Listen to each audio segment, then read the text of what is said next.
Once upon the history books, within the land of enchantment, an Englishman's execution gave rise to this dissident. Henry McCarty or Antrim, or is it William H. Bonney? This legend would begin to kindle with those bullets that took Johnny. He was already a criminal when our victim first took pity. John Tunstall brought Billy in, cleaned him up nice and pretty, gave him a job and a purpose, along with the rest of John's staff. Young guns who were in the same boat, all welcoming on his behalf. John had set himself up in Lincoln, where he'd run a storefront ranch. The Santa Fe ring ruled the land, never lending the olive branch. Politics was dirty business on the streets of New Mexico. Sheriff Brady was dirty too, and men could be dicks long ago. Police back then were killers, and he was on someone's payroll. The largest counties not up for grabs where this villain is on patrol. Braid sent deputies to murder as a benefit to the house. Lawrence Murphy and James Dolan, whose both aspirations and spouse. There were plans for John's property that make him off rather berserk. The henchmen on horseback wore badges and mustaches to hide their smirk. The crime scene was left pretty grim, traumatic for the faint of heart. Violence against violence, Lincoln County's conflict can start. Tunstall's old crew formed the Regulators, and they set off on a mission. Vigilantes with scores to settle without the proper permission. Our young man took it personal, as did the rest of John's fellas. They'd find out who the culprits were and make the Grim Reaper jealous. Brady wound up April Fool's Day with several holes in his back. Winchester 73 opened up in an attack. Lever action between each blast and the element of surprise.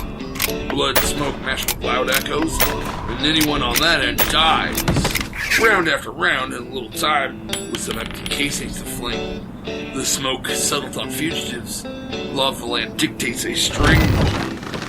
The Hispanics helped the hurried flee, accepting Billy as their own. He spoke the native language well, and displayed the techniques they've known. He was half raised by Pharaoh after his mother bit the dust, conceived by Irish immigrants, which I find is rarely discussed. Alex McSween starts his next plot, and the need to retaliate. That's John Tunstall's business partner, would be the next they'd ventilate. Urgent news reached the boys hiding. The villains were finishing the job. Alex McSween's days were numbered by this spaghetti western mob. The Regulators would assist, still wanted by authorities. Surrounded in an adobe house, 365 degrees. 5 whole days of returning fire. Still, Alexander lost his fight. The Gatling gun had done the trick. The Dolan House won that night.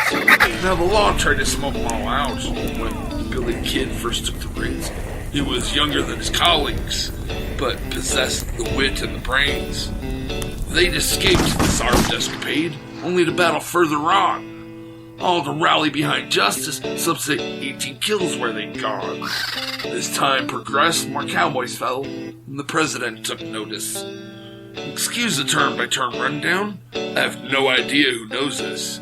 Pat Garrett captured Billy the Kid, December 1880. Out of the 6 shooters involved, the Kid would be hanged for Brady. Somebody who'd been acquainted would manage to get the collar. Way back in the frontier days, Garrett would have been taller. One of the house goons was on guard. Bob Ollinger will meet his end.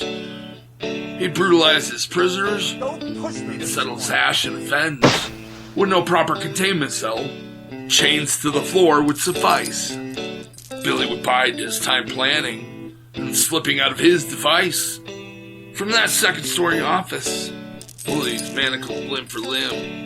He asked to use the loo outside. That would end for 2 pretty grim. Slipped out of his wrist shackles and beating one over the head. Billy grabbed a holstered pistol. Then we know the first guy is dead.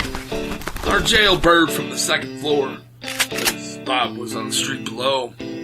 Hi, Bob. Bye, Bob. Through the window, then dropped that Ollinger fellow. 2 barrels full of hot buckshot. And the legend was born that day. And, of course, Bill rode towards dusk, singing graciously the whole way. That's the end of the song right there.